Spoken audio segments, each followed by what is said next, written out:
අද ඉතින් මේ අරන් එන්න හදන්නේ ටිකක් ඇඟ හිරි වැටිලා යන ඇඟ කිලිපොලා යන හිතට වැදුණු සිදුවීමක් තමයි.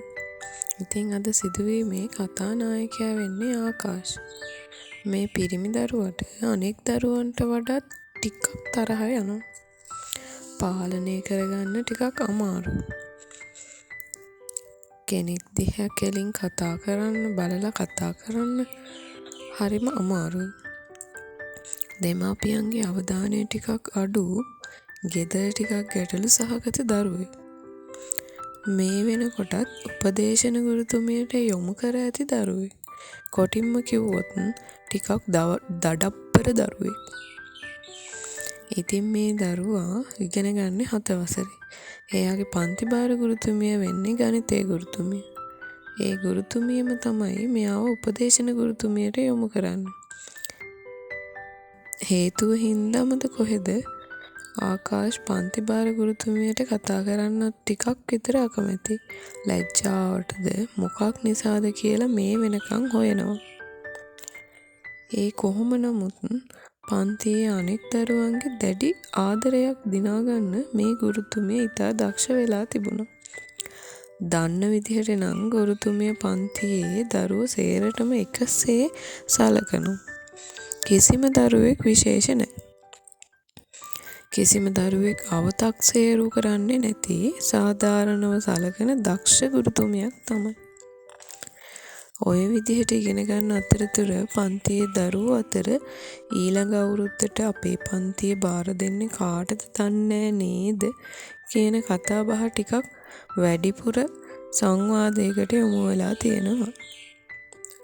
ඉතින් මේ වෙලාවේදී ෂෙහාර කියලා තියෙනවා අපිට ඊළඟ අවුරුද්දෙත් අපේ මේ මැඩම්ම හොඳයි නේද කියලා. අපි ඔෆිස් එකට ගිහින් මැඩම්ව ඊළඟ අවුරුද්දටත් ඉල්ලගමුයි කියලා තියෙනවා. ඒකට ගැහණු ළමයි සේරම කැමති වෙලා දෙන්නෙක් ඔෆිස් එකට ගිහින් මේ ඉල්ලීම කරලා තියෙනවා. කොහොම හරි ඔය ඉල්ලීම ඔය විදිහට වුණා කියලා ආකාශ් දැනගන්නේ ටිකක් පස්සේ දවසක. දැනගත්ත ගමන් පුදුම තරහකින් ගැහණු ළමයිට හොන්දටම බැන වැදිලා තියෙනවා. විශේෂයෙන්ම ෂෙහාරට. එයා තමයි සේරටම මුල. මම ඔයාට නම් හොඳින් ඉන්න දෙන්නෙම නෑ කියලා තමයි බැනලා තියෙන්නේ. මේ තරහව කොච්චරද කියනවනම් අහන් ඉන්නකෝ ආකාශ්ගේ නොතේරුම් කමට කරන වැඩ. මේ සිදුවීම් වෙලා ටික දවසක් ගියාට පස්සේ මේ පන්තියේම පිරිමි දරුවෙක් ෂෙහාරට කියනවා අද ඔයාගේ වතුර බෝතලෙන් වතුර බොන්න එපා කියලා. ගෙදර යනකම්ම බොන්න එපා කියලා. මෙහෙම කියලා එයා ඉක්මනටම ගියාලු. ඉතින් ෂෙහාරට මේ සිදුවීම ලොකු ගැටලුවක් වුණා.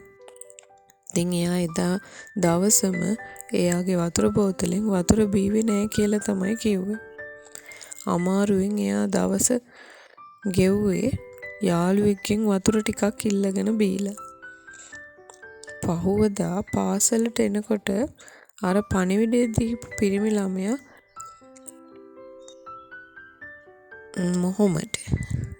මොහොමඩ් තනියම පන්තියේ හිටපු නිසා ෂෙහාරා ඊයේ සිදුවීම ගැන අහලා තියෙනවා. එතකොට තමයි මොහොමඩ් කියන්නේ ඔයා ඊයේ ඔයාගේ බෝතලෙන් වතුර බීවද? නෑ ඒත් ඉතින් මට හේතුව කිව්වේ නෑනේ.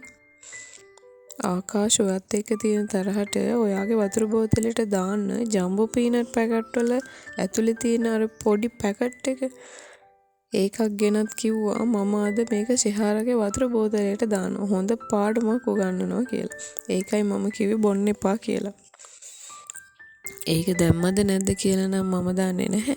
හැබැයි ඒ දාලාද දන්නේ නැති නිසායි මම කිව්වේ. ඉතින් කොහොම නමුත් හැමදේම හොඳින් සිදුවෙමින් තිබුණා. මේ දරුවන්ගේ මෙවැනි ක්‍රියාකලාපයන්ට වග කිව යුත්තේ කවුරුන්ද? මේ වීඩියෝවෙහි ආකාශ් ගැන සඳහන් කළ හැකි දේ බොහෝම ස්වල්පයි. සඳහන් නොකළ දේ බොහෝමයි. කෙසේනම් මෙවැනි දේවල් වලට පිළිතුරු හොයන්නද? මේ දරුවා මුළු සමාජයකට වෛර කරාවිද? දිනක ජීවිතයේ දිනන්න ජය ප්‍රාර්ථනා කරනව ඇරෙන්න කුමක් කළ යුතුද කියා තවමත් සිතමින්. අදට නවතින්නම් ඉක්මනින් ආපහු එන්නම් එනකම් සතුටින් පරිස්සමින් ඉන්න.